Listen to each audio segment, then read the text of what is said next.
दोस्तों, आपने love story पे बहुत सी मूवीज देखी होंगी, लेकिन सोचो दुनिया से हजारों सालों दूर स्पेसशिप में जब किसी को किसी से प्यार होता है तो क्या होता है। क्या वो मिल पाएंगे या फिर उनका भी कोई कास्ट इशू निकल आएगा। आज हम पैसेंजर मूवी का रिव्यू करने जा रहे हैं। मूवी स्टार्ट होती है तो हम एक बहुत बड़ा स्पेसशिप देखते हैं जिसका नाम होमस्टेड होता है, जो कि अकेला स्पेस की तन्हाइयों में कहीं पे जा रहा होता है। रास्ते में बहुत सारे एस्ट्रॉइड्स आते हैं जिन्हें हम होमस्टेड की शील्ड को डिस्ट्रॉय करते हुए देखते हैं, लेकिन तब हम एक बहुत बड़ा पत्थर देखते हैं जो कि होमस्टेड के साथ टकराता है तो शिप का पूरा सिस्टम हिल जाता है। उसकी वजह से शिप में बहुत से मेल फंक्शन आते हैं और बहुत से पोर्ट्स खराब हो जाते हैं जिन्हें होमस्टेड का ऑटो रिपेयर सिस्टम ठीक कर लेता है। लेकिन एक लास्ट पोर्ट ठीक नहीं होता जिसमें सोया हुआ जिम हाइबरनेशन से उठ जाता है। एंड्रॉइड उसे बताती है कि आप अर्थ से निकल के अर्थ 2 की तरफ जा रहे हैं, जो कि बहुत ही खूबसूरत जगह है जहां आप अपनी लाइफ दोबारा से स्टार्ट कर सकते हैं। हमारे साथ 5000 पैसेंजर्स और 250 क्रू मेंबर्स हैं जो कि आपको लीड करेंगे। हम सिर्फ 4 माह में दूसरी दुनिया में पहुंच जाएंगे। आप अभी रेस्ट करें क्योंकि आप हाइबरनेशन से उठे हैं। कल आप नए लोगों से मिलिएगा और अपनी न्यू लाइफ एंजॉय करें।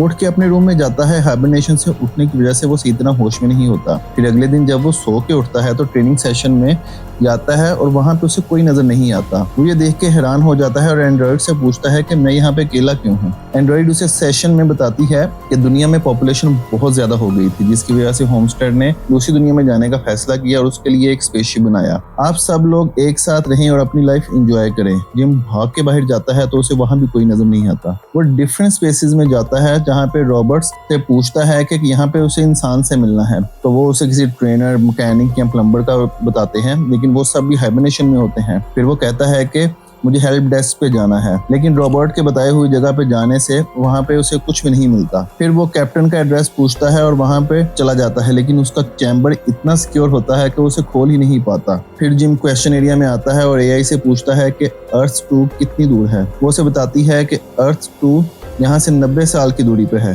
जिम घबरा जाता है और पूछता है कि हमें अर्थ से निकले हुए कितनी देर हो गई है, तो वो उससे बताता है कि हमें 30 साल हो चुके हैं। ये सुन के जिम समझ जाता है कि उसे बहुत जल्दी उठा दिया गया है। वो अर्थ पर होमस्टेड कंपनी को मैसेज भेजता है कि वो जल्दी उठ गया है। वो मैसेज वहां से सेंड हो जाता है, लेकिन वो मैसेज अर्थ पर 19 साल बाद पहुंचेगा और उससे वहां पे जवाब 36 साल बाद मिलेगा, यानी कि टोटल 56 सालों से उसका आंसर का वेट करने में लग जाएगा। ये देख के जिम और परेशान हो जाता है। वो रूम में जाता है और रास्ते में उसे एक आदमी बारटेंडर के तौर पर नजर आता है। वो भाग के उसके पास जाता है, लेकिन वो भी एक रोबोट निकलता है। अगले दिन जिम सो के उठता है। वो मोकाचिनो कॉफी लेने के लिए जाता है, लेकिन वो लो क्लास पैसेंजर होता है तो उसे वहां पे ये फैसिलिटी नहीं मिलती और उसे कोई और ड्रिंक पीनी पड़ती है। जिम पॉड को रिपेयर करने के लिए स्टडी करता है और हाइबरनेशन पॉड को एक्टिवेट कर भी लेता है, लेकिन जब वो उसमें लेटता है तो पॉड बंद हो जाता है, लेकिन वो हाइबरनेशन में नहीं जा पाता बल्कि वहां पे फंस जाता है। वो बहुत हाथ पांव मारने के बाद पॉड को खोलता है और बड़ी मुश्किल से अपने सांस को ठीक करता है।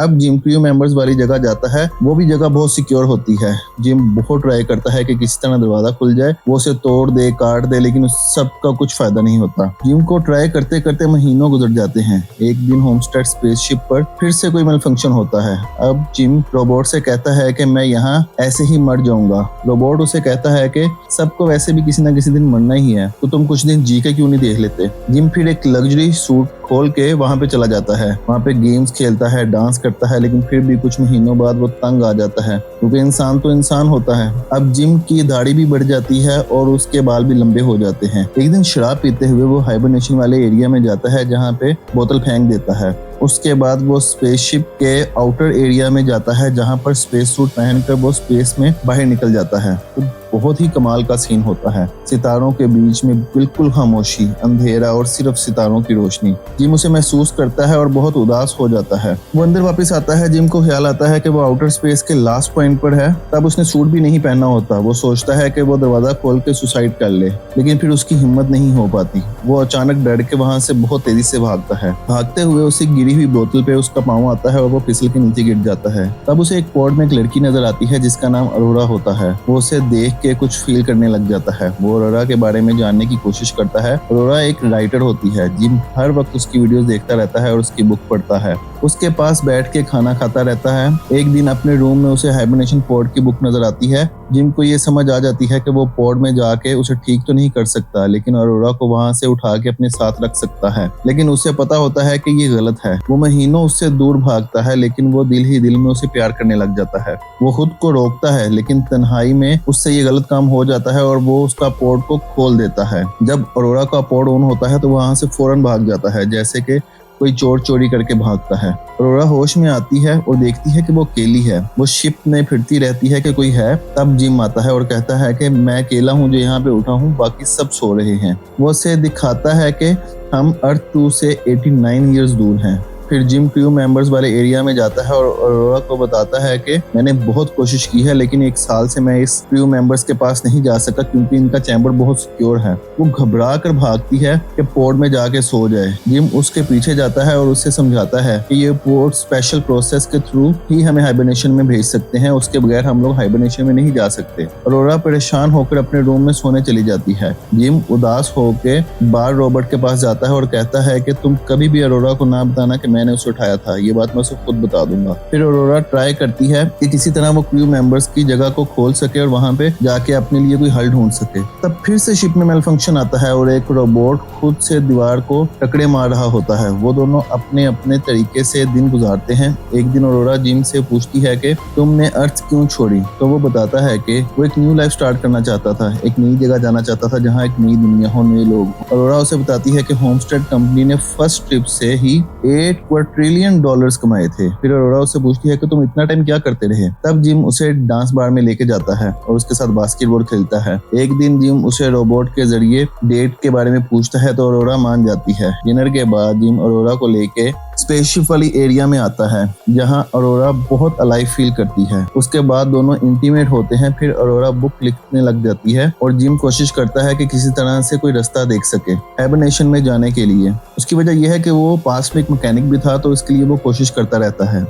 एक दिन शिप एक स्टार के पास से गुजरता है तो वो बहुत ही कमाल का सीन होता है, जिसे जैसे कि आप सूरज के बिल्कुल पास से गुजर रहे हो। कुछ दिनों बाद अरोरा बार में बैठी रोबोट से बातें कर रही होती है। तब जिम उसे प्रपोज करने के लिए वहां पे जाता है, लेकिन एंड्रॉइड उसे बातों ही बातों में बता देता है कि जिम को महीनों लग गए तुम्हें उठाने के बारे में सोचने के लिए। तभी जिम वहां पे आ जाता है। अरोरा उसे पूछती है कि क्या ये सच है, तो वो खामोश रहता है, लेकिन फिर कहता है कि मैंने बहुत कोशिश की कि मैं ऐसा ना करूं। अरोरा जैसे टूट जाती है। वो वहां से चली जाती है और बहुत रोती है, चीख चीख के रोती है। वो अपने कपड़े अपने रूम में ले जाती है। जिम उससे बात करने की बहुत कोशिश करता है, लेकिन वो उसकी एक नहीं सुनती। वो गुस्से और दुख में उससे दूर रहती है। अरोरा एक रात उसके रूम में आती है। जिम सो रहा होता है। तब अरोरा उसे मारने लग जाती है। उसे बहुत बुरी तरह मारती है, गुस्से से जैसे उसे मार ही डालेगी। जिम उसे नहीं रोकता, लेकिन फिर वो उसे छोड़ के वहां से चली जाती है। अगले दिन अरोरा जॉगिंग कर रही होती है तो जिम लाउडर में ऑन करके कहता है कि मैं तुमसे माफी मांगता हूँ। वो कहता है कि मैं 1 साल से अकेला था, तुम नहीं समझ सकती कि अकेलापन इंसान के साथ क्या करता है। वो उस पर गुस्सा करती है, उसे गालियां देती है, लेकिन उससे बात नहीं करती।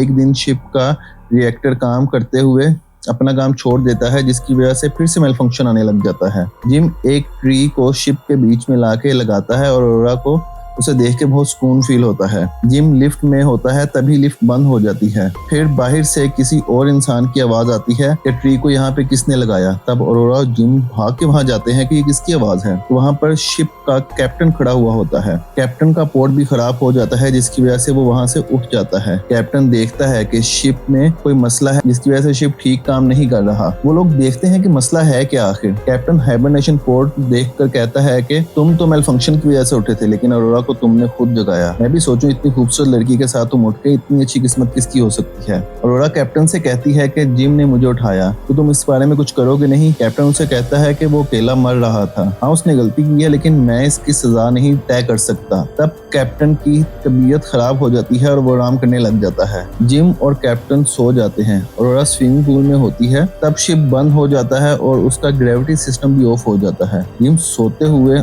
उड़ने लग जाता है और पूल के पानी में अरोरा ऊपर जाने लग जाती है, जैसे एक बबल होता है। अरोरा उसे बाहर निकलने की बहुत कोशिश करती है, लेकिन पानी उसके ऊपर आ जाता है। वो उससे सांस लेने के लिए कोशिश करती है और बाहर निकलने की कोशिश करती है, लेकिन नहीं कर पाती। तभी ग्रेविटी सिस्टम अचानक से ऑन होता है। जिम नीचे गिर जाता है और पानी भी पूल में गिर जाता है। अरोरा जल्दी से बाहर निकल के सांस लेती है। वो सब एक जगह इकट्ठे होते हैं और कैप्टन शिप के फेलियर का एनालिसिस करता है तो उसे पता लगता है कि 2 साल पहले कुछ हुआ था जो कि आहिस्ता आहिस्ता सारा कुछ तबाह कर रहा है। कैप्टन और वो लोग नीचे आते हैं कि हमें खुद देखना पड़ेगा कि क्या मसला है। तब कैप्टन गिर के बेहोश हो जाता है। वो दोनों कैप्टन को मेडिकल पोर्ट में डालते हैं तो पोर्ट उसकी बॉडी स्कैन करता है जिसमें से 612 मसले निकलते हैं। कैप्टन कहता है कि मेरे पास कितना टाइम है, तो वो कहता है कि हमें डॉक्टर से कंसल्ट करना पड़ेगा। कैप्टन अपनी आईडी लगाता है और अपना पासवर्ड बोलता है 2317। फिर पोर्ट उसे बताता है कि तुम्हारे पास सिर्फ कुछ घंटे हैं जिंदा रहने के लिए। कैप्टन एक जगह बैठ जाता है और जिम और अरोरा के पास बिठा लेता है। कैप्टन उन्हें अपना बैंड देता है और कहता है कि शिप को बचाओ क्योंकि बहुत सी जिंदगियां दांव पर लगी हैं तो जो कि तुम लोगों ने ही बचानी है। शिप का सिस्टम खराब होने लग जाता है और अलार्म बजने लग जाता है। तब वो दोनों भागते हैं कि किसी तरह शिप को ठीक कर सकें। अचानक फिर से ग्रेविटी फेलियर होता है और दोनों हवा में जाके फिर से नीचे गिरते हैं। जिम और अरोरा ऑपरेटिंग एरिया में जाते हैं। जिम एक डोर ओपन करता है, वहाँ एक बहुत बड़ा होल होता है जिसकी वजह से हवा बहुत प्रेशर से लीक हो रही होती है। एयर प्रेशर की वजह से अरोरा रूम में खींची चली जाती है और वो एक रॉड को पकड़ लेती है। जिम वहाँ पे लगा हुआ पैड तोड़ता है और अरोरा उसे सुराख पर रखती है और जिम वहाँ पे उस सुराख को अचानक से बंद कर देता है। फिर वो सुराख के पीछे जाते हैं जहाँ पर एंड पे वो रिएक्टर रूम में पहुंच जाते हैं। एक पत्थर की वजह से रिएक्टर कंप्यूटर टूट चुका होता है। जिम जल्दी से उसे चेंज करने लगता है और रिएक्टर को कूल करने की कोशिश करता है लेकिन रिएक्टर का दरवाजा नहीं खुलता। जिम कहता है कि मुझे बाहर जाके दरवाजा खोलना पड़ेगा। वो बाहर आके सूट पहनता है और अरोरा उसे कहती है कि प्लीज वापस आ जाना क्योंकि मैं तुम्हारे बगैर जिंदा नहीं रह सकती। वो बाहर आता है, अंदर एक नट हीट की वजह से निकल के अरोरा के बाजू पे लगता है जिसकी वजह से वो जख्मी हो जाती है। जिम रिएक्टर के डोर पर जाता है और उसे हैंडल से खोल के साइड पे होता है लेकिन जैसे ही वो साइड पे होता है तो दरवाजा खुद ब खुद फिर बंद हो जाता है। जिम अरोरा से कहता है कि मुझे यहाँ खड़ा रहना पड़ेगा वरना ये दरवाजा बंद नहीं होगा। वो कहती है कि बिल्कुल नहीं, वापस आओ, यहाँ पे तुम मर जाओगे। वो कहता है कि यहाँ पे 5000 जिंदगियां हैं, मैं उन्हें दाव पे नहीं लगा सकता, प्लीज पुल करो दरवाजे को। उधर से रिएक्टर का टेम्परेचर बहुत हाई हो रहा होता है। अरोरा रोती है और फिर हैंडल को पुल कर देती है। तब आग डोर से निकल के जिम को लगती है। वो हीट शील्ड आगे करके डोर के पीछे खड़ा हो जाता है और हीट उसे बहुत तेजी से हिट कर रही होती है। उसका मैग्नेटिक सिस्टम उसको सपोर्ट करता है लेकिन थोड़ी देर बाद वो भी जवाब दे जाता है और वो बहुत तेजी से बाहर जाके गिरता है जिसकी वजह से उसका मेटल रोप भी टूट जाती है। वो इंजन के हीटिंग सिस्टम की तरफ जा रहा होता है लेकिन जल्दी से वो शीट को दूसरी तरफ फेंकता है जिसकी वजह से उसकी स्पीड स्लो हो जाती है। जिम का सूट भी लीक हो रहा होता है और उसका ऑक्सीजन लेवल भी कम हो रहा होता है। वो अरोरा से कांटेक्ट करने की कोशिश करता है, उसे बताता है कि मैं शिप में वापस नहीं आ सकता। अरोरा भागती है और जाके सूट पहन लेती है। जिम उससे माफी मांगता है। अरोरा कहती है कि मैं बाहर आ रही हूँ। वो बाहर जाती है और जिम को बचाने के लिए जंप करती है। वो उसे पकड़ने ही वाली होती है कि रोप की लेंथ खत्म हो जाती है। वो रोती है क्योंकि जिम उससे दूर जा रहा होता है लेकिन तभी उसे जिम की रोप नजर आती है। वो जल्दी से उसे पकड़ लेती है और अपनी तरफ खींचने लग जाती है। जिम अपने होश में नहीं होता। फिर वो उसे अंदर ला के मेडिकल पोर्ट में डालती है तो उसे पता चलता है कि जिम मर चुका है। अरोरा कहती है कि कुछ करो। पोर्ट कहता है कि उसे मेडिकल अप्रूवल चाहिए। अरोरा को याद आता है कि उसके पास कैप्टन का ब्रेसलेट है। वो उसे स्कैन करती है और उसका पासवर्ड बताती है 2317 और उसे कहती है कि मेरे हुक्म पे प्रोसेस को स्टार्ट करो। पोर्ट उस पर मल्टीपल प्रोसीजर्स करता है और जिम बच जाता है। अरोरा बहुत खुश होती है। फिर हम कुछ टाइम बाद का सीन देखते हैं। अरोरा बारटेंडर को ठीक कर रही होती है। जिम मेडिकल पोर्ट को चेक करता है तो उसे कुछ पता लगता है। जिम और अरोरा कैप्टन की बॉडी को स्पेस में छोड़ते हैं जिसके बाद जिम उसे कहता है कि मैं तुम्हें कुछ दिखाना चाहता हूँ। और अरोरा को लेके मेडिकल पोर्ट के पास जाता है और कहता है कि ये पोर्ट हाइबरनेशन के लिए काम कर सकता है, मैं अपनी गलती ठीक करना चाहता हूँ। फिर हम दोनों को बार में देखते हैं जहाँ जिम अरोरा को रिंग पहनाता है। उसके बाद वो दोनों पूल में साथ नहाते हैं। अब हमें अर्थ टू प्लैनेट दिखाया जाता है और 48 साल बाद का वक्त दिखाया जाता है जब सब लोग उठ जाते हैं और एक जगह पे इकट्ठे होते हैं। तब हमें अरोरा की आवाज आती है। वो कहती है कि आप लोग उठ चुके हैं लेकिन आपको नहीं पता कि आप जब सोए हुए थे तब यहाँ पे क्या क्या हुआ था। हमने बहुत कुछ देखा है तो हमने सोचा कि हम दोनों एक साथ ही अपनी जिंदगी गुजारेंगे। मतलब अरोरा ने पोर्ट में ना सोने का फैसला किया था और फिर वहाँ पे हम दरख्त और बहुत सारी जंगली हयात देखते हैं जिन्हें उन दोनों ने पाला था और एक वक्त के साथ साथ बड़ा भी किया था, जो कि बहुत खूबसूरत मंजर होता है। और यहीं पे मूवी एंड हो जाती है। Thanks for watching, kindly subscribe my channel.